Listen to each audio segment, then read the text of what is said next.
ভাইয়ার কথা শুনে আমার মুডটাই আবার অফ হয়ে গেল। আমার মুখ দেখে ভাইয়া আবার বলল, কি হলো? আচ্ছা, বুঝছি বুঝছি, এখনো হ্যাঁ বলেনি? আরে এতে চিন্তার কি আছে, না তো আর বলেনি, তাই চালিয়ে যা, দেখবি একদিন না একদিন হ্যাঁ বলে দিবেই। আমি বললাম, না ভাইয়া, সেটা আর সম্ভব না। মীরার অন্য কারোর সাথে রিলেশন আছে।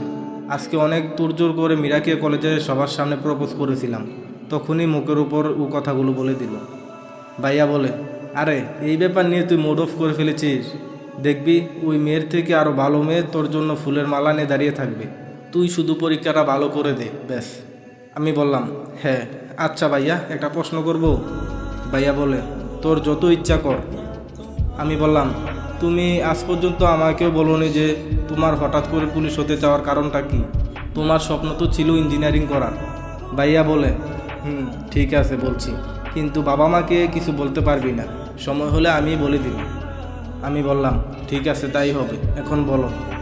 ভাইয়া বলতে লাগলো, আমি যখন ইঞ্জিনিয়ারিংয়ে পড়ি তখন একটা মেয়ের সাথে আমার রিলেশন হয়, নাম শামিমা। শামিমার আর আমার মধ্যে খুব ভালোভাবেই রিলেশনটা এগোচ্ছিল, কিন্তু হঠাৎ একদিন শামিমার বাবা আমাদের দেখে ফেলে। আপনাদের কি মনে আছে মীরার পুরো নাম শামিমা আফরিন মীরা? আমি বললাম, ভাইয়া তারপর তারপর? ভাইয়া বলে, তারপর আর কি, একদিন কতগুলো হাবিলদার দিয়ে আমাকে ধরে থানায় নিয়ে যায়। তুই ভাবতে পারবি না আমার তখন কী অবস্থা হয়েছিল। আমার হাঁটু কাঁপাকাঁপি শুরু হয়ে গেছিল। কোনো মতে দাঁড়িয়েছিলাম, তখন উনি আমাকে শান্ত গলায় বললেন, বসো। তখন আমি বসে পড়ি। এরপর উনি আমাকে বললেন, তুমি শামিমাকে ভালোবাসো? আমার মুখ দিয়ে তো তখন কোনো কথাই বের হচ্ছিল না। আমি মানে মানে করছিলাম, কোনো মতে কথাটা বলতে পারছিলাম না। তারপর উনি একটা মুচকি হাসি দিয়ে বললেন, শামিমা আমাকে তোমার ব্যাপারে সব কিছুই বলেছে। আমি ওনার মুখের হাসি দেখে আমার ভয়টা অনেকটাই কমে যায়। তখন উনি সোজাসাপটাভাবে আমাকে বললেন, দেখো, আমি আমার মেয়ের বিয়ে শুধুমাত্র একজন পুলিশ অফিসারের সাথেই দিব, তাই আমার মেয়েকে বিয়ে করতে হলে তোমাকেও। আমি বললাম, ও বুঝছি বুঝছি, এই জন্যই তুই। কিন্তু ভাইয়া, তুই এত কিছু করে ফেললি আর আমি কিছুই জানি না। আমি তো আমার সব কিছুই তোকে বলি। কিছুটা অভিমানের সুরে কথাটা বললাম। ভাইয়া বলে, আচ্ছা সরি সরি, এবার থেকে সব কিছুই তোকে বলবো, ওকে? আমি বললাম, তা বুঝলাম, কিন্তু ভাবির সাথে কবে দেখা করাবি? ভাইয়া বলে, সময় হলেই দেখতে পারবি। আমি বললাম, আচ্ছা ঠিক আছে। এরপর দিন থেকে আমি আমার পড়াশোনায় মন দিলাম। দুদিন পর ভাইয়াও চলে যায়। আমি মীরাকে অনেক কষ্টে ভুলে পড়াশোনাটা ভালোভাবে চালিয়ে যেতে লাগলাম। ধীরে ধীরে পরীক্ষার সময়ও এগিয়ে আসে এবং পরীক্ষাটাও ভালোভাবেই দিলাম। আর এই কয়েকদিন আমি একদম মীরার সামনে যাওয়ার চেষ্টাও করিনি, ওকে আর ডিস্টার্বও করিনি, এমনকি তাকে কোনো রকম দেখারও চেষ্টা করিনি। কী লাভ তাকে দেখে, শুধু শুধু মায়া বাড়িয়ে? সে তো আর কোনোভাবেই আমার হবে না। আমি বন্ধুদের সাথে ঘোরাঘুরি, আড্ডা, মাস্তি এসব করে দিন পার করতে লাগলাম। তারপর রেজাল্টের দিন এগিয়ে এলো। আজকে রেজাল্ট দেবে, তাই কলেজে চলে আসলাম। সবাই মিলে ক্যাম্পাসে আড্ডা দিচ্ছিলাম। আসলে রেজাল্ট শিট এখনও নোটিশ বোর্ডে লাগানো হয়নি, তাই টাইম পাস করছি আর কি। একটু পর রামু কাকা এসে নোটিশ বোর্ডে শিটটা লাগিয়ে দিয়ে যেতে সবার হুড়ুহুড়ি শুরু হয়ে গেল।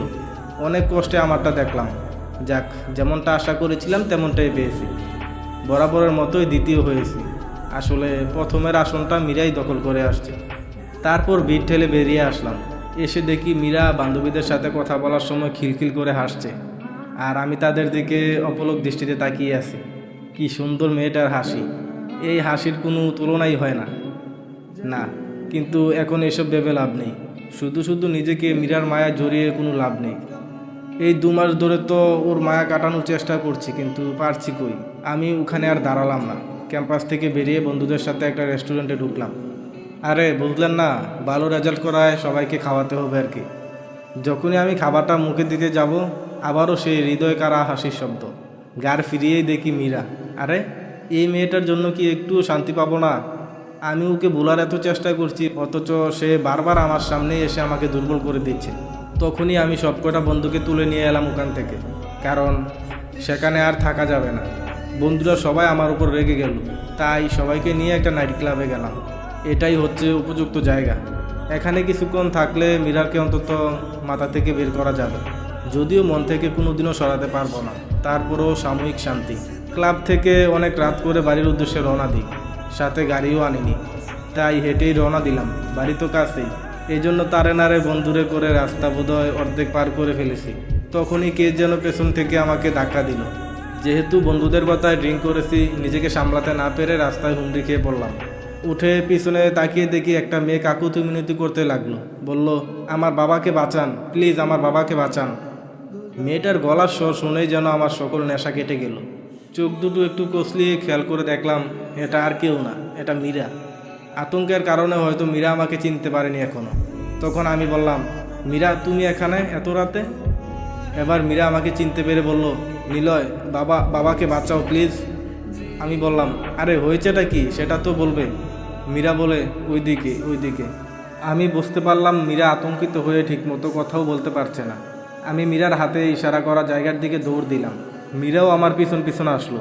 আমরা একটু সামনে গিয়েই দেখি একটা লোক রক্তাক্ত হয়ে মাটিতে পড়ে আছে। পাশে একজন মহিলা সাহায্যের জন্য ডাকাডাকি করছে।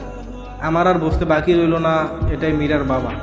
আমি তাড়াতাড়ি করে ওনাকে ওনার গাড়িতে বসিয়ে সবাইকে নিয়ে হসপিটালে পৌঁছাই। আর ওই যাত্রায় উনি বেঁচে গেলেন। তখন মীরা আমার কাছে এসে বলে, নিলয়, তোমাকে অনেক ধন্যবাদ। আমি চুপ। তখন মীরা বলল, নিলয় দেখো, আসলে ওই দিনের জন্য আমি সরি। আমার তোমাকে সবার সামনে চর মারাটা উচিত হয়নি। আর দেখো, তুমি যেটা চাও সেটা কখনোই সম্ভব না। আচ্ছা নীল, আমরা কি ভালো বন্ধু হতে পারি? বলে হাতটা বাড়িয়ে দিল। মীরা ওই দিন আমাকে ওর হাত ধরার জন্য চর মেরেছিল, আর এখন ও নিজে হাত বাড়িয়ে দিচ্ছে। বন্ধুত্ব করতে চেয়ে হয়তো দয়া দেখাচ্ছে, কিন্তু দরকার নেই আমার এরকম বন্ধুত্বের। আমি এমনিই ঠিক আছি। আর ওর সাথে বন্ধুত্ব করলে কষ্টটা শুধু বাড়বেই, আর কিছু না। তাই কিছু না বলেই পেছন ফিরে হাঁটতে লাগলাম। চলে এলাম ওখান থেকে। এরপর ওই দিন হসপিটাল থেকে ফিরে আসার পর থেকে মীরার সাথে আর দেখা করিনি, এমনকি আর কোনো খোঁজখবর নেওয়ারও চেষ্টা করিনি। নিয়েই বা কী লাভ? আর এভাবে আমার দিনগুলো কাটতে লাগলো। এখন আমি বাবার কথায় মাঝে মধ্যেই অফিসে যাওয়া আসা করি। আসলে ভাইয়াকে তো আর অফিস মুখ করতে পারেনি, তাই আমাকে এত তাড়াতাড়ি দাগদা দিচ্ছে। ভাইয়া এখন একজন সিনিয়র পুলিশের পোস্টে চাকরি নিয়েছেন, তাই ভাবলাম এবার ভাইয়াকে বলবো যাতে ভাবির সাথে দেখা করা। অনেক দিন ধরে অপেক্ষা করছি। আরে দেখতে হবে না আমার হবু ভাবিটা কেমন? আজকে অনেক দিন পর আমরা সবাই একসাথে বসে খাবার খাচ্ছি, তাই সবার মন বেশ খুশি। তাই আমি ভাবলাম খাবার খেয়ে ছাদে যাওয়ার পর ভাইয়ার কাছে বলবো কথাটা, কিন্তু সেটা আর বলার দরকার পড়লো না, কারণ ভাইয়াই আমাকে অবাক করে দিয়ে বাবা মাকে ভাবির কথা বলে দিল, আর তাদের রিলেশনের কথা এবং পুলিশ হতে চাওয়ার কারণটাও বলল। তো বাবা মা এখানে কি আর করবে? ছেলের বিয়ের বয়স হয়েছে, ছেলে যদি নিজেই কাউকে পছন্দ করে থাকে তাহলে তো আরও ভালো। মেয়ে দেখা যে কত ঝামেলা। তারপর বাবা জানালেন যে কালকে মেয়ের বাড়ি যাব আমরা, বিয়ে একেবারে পাকাপাকি করে আসবো কালকেই। আমি তো বেজায় খুশি মন নিয়ে ফুরফুরা মেজাজে ঘুমাতে চলে গেলাম। ভালোই হবে, বাড়িতে বোরিং হয়ে বসে থাকতে হবে না, আর আড্ডা দেওয়ার মতো কাউকে পাওয়া যাবে। তো যে কথা সেই কাজ। কথা অনুযায়ী পরের দিন সকালে আমরা রওনা দিলাম ভাবিদের বাড়ির উদ্দেশ্যে। বাবা নাকি কালকে ভাবির বাবার সাথে কথা বলে সব ঠিক করে রেখেছে। আমরা শুধু মেয়েকে দেখে বিয়ের দিনটা ঠিক করে আসবো। ভিতরে আমার চরম উত্তেজনা কাজ করছে। জানি না ভাইয়ার কি অবস্থা। খেয়াল করে দেখলাম ফোনের স্ক্রিনে তাকিয়ে ভাইয়া মুস্কি হাসছে, হয়তো ভাবির সাথেই চ্যাটিং করছে। তাই আমি কৌতূহল মেটাতে মোবাইলের দিকে ঝুঁকতেই গাড়িটা ব্রেক করলো। আমরা আমাদের ঠিকানায় চলে এসেছি। গাড়ি থেকে নেমে আমি তো পুরাই অবাক। কি হলো এটা? আমরা মীরাদের বাড়িতে এলাম কেন? আর আমার জানা মতে মীরাদের বাড়িতে মেয়ে বলতে শুধু একমাত্র মীরাই আছে। তাহলে এখানে আবার কোন মেয়ে? তখন আমি ভাইয়াকে বললাম, ভাইয়া আমরা ঠিক বাড়িতে এসেছি তো? ভাইয়া বলে, তোর কি মনে হয় আমি আমার ভালোবাসার মানুষটার বাড়ি চিনতে ভুল করব? আমি বললাম, ও হ্যাঁ তাই তো, হয়তো মীরার বোন হবে। আমি কি আর এত কিছু গেটে দেখেছিলাম নাকি? আমার তো মূল উদ্দেশ্যই ছিল মীরা। তবে কেন জানি আজকে আমার মনের গভীরে মীরাকে নিয়ে চেপে রাখা অনুভূতিগুলো আবারও এতদিন পর সতেজ হয়ে উঠেছে। কেন এমনটা হচ্ছে সেটার উত্তর আমার কাছে নেই। হয়তোবা আমার মন কোনো আশার আলো দেখতে পাচ্ছে, কারণ মীরার বোনের সাথে ভাইয়ার বিয়ে হলে মীরাকে আমি আরও ভালো করে আরও কাছ থেকে জানতে পারবো। বেআইন বলে কথা। আরে ভাই, মানুষের মনের কথা কে বলতে পারে কখন পল্টি খায়? হয়তো আমার ধারণাটাও সম্পূর্ণ ভুল, কিন্তু চেষ্টা করতে ক্ষতি কি?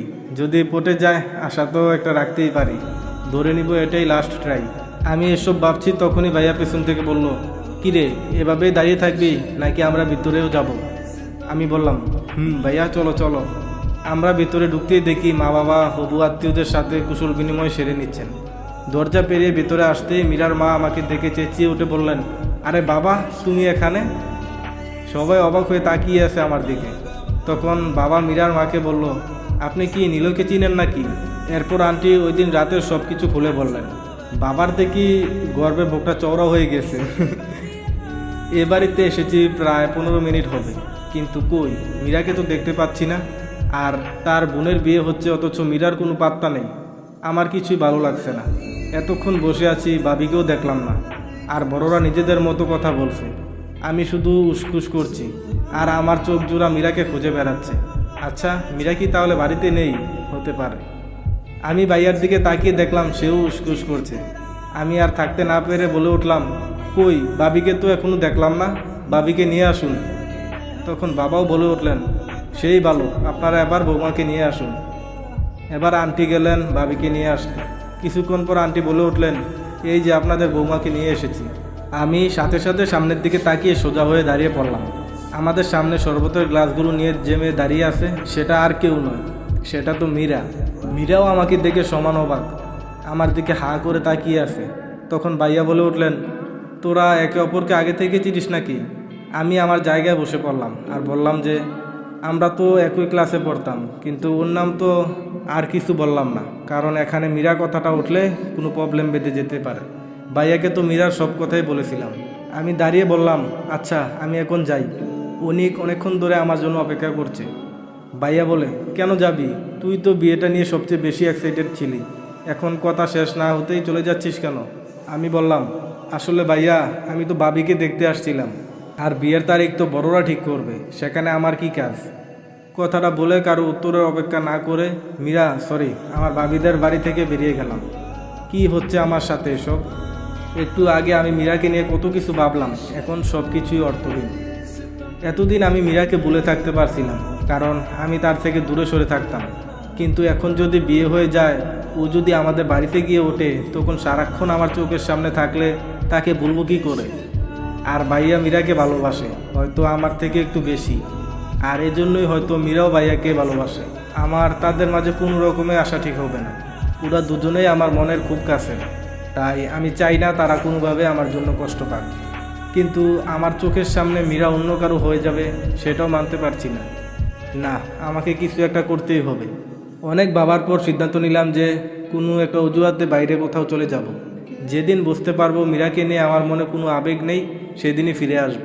কিন্তু বিয়েটাতে যে আমাকে থাকতেই হবে। আমার একমাত্র ভাই বিয়ে করছে, তাছাড়া আমি নিশ্চিত বিয়ের সব দায়িত্ব এসে পড়বে আমার ঘাড়েই। তাই এই কদিন আমাকে খুশি থাকার অভিনয়টা চালিয়ে যেতে হবে।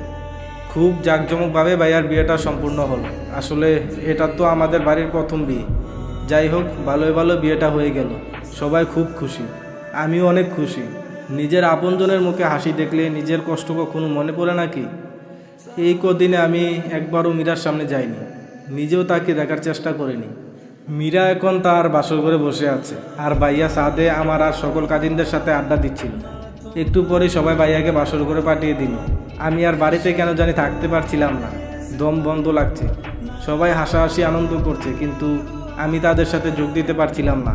নিজেকে একা একা লাগছিল, তাই বাড়ি থেকে বেরিয়ে আসি। বন্ধুদের সাথে নাইট ক্লাবে গেলাম। ক্লাব থেকে আর বাড়ি না ফিরে অনিকের বাসায় থেকে গেলাম। সকালে আমার ঘুম ভাঙতে অনেক দেরি হয়ে যায়, তাও আবার ঘুম ভাঙলো ফোনের রিংটোনে। কিন্তু ঘুমের গুড়ের কারণে ফোনটা ধরতে পারলাম না। চোখটা একটু কচিলিয়ে ফোনের স্ক্রিনে তাকিয়ে দেখি অনেকগুলো মিস কল। হয়তো একটু বেশি ক্লান্ত ছিলাম, তাই ঘুম ভাঙেনি। আমি সাথে সাথে মাকে ফোন দিলাম। মা রিসিভের পর হাউমাউ করে কেঁদে দিলেন। আমি অবাক হয়ে জিজ্ঞেস করলাম, মা কাঁদছো কেন? কিন্তু মা কোনো উত্তর না দিয়ে কেঁদেই যাচ্ছে। তারপর বাবা ফোনটা নিয়ে করুণ স্বরে বলল, তোর ভাইয়া নাই রে।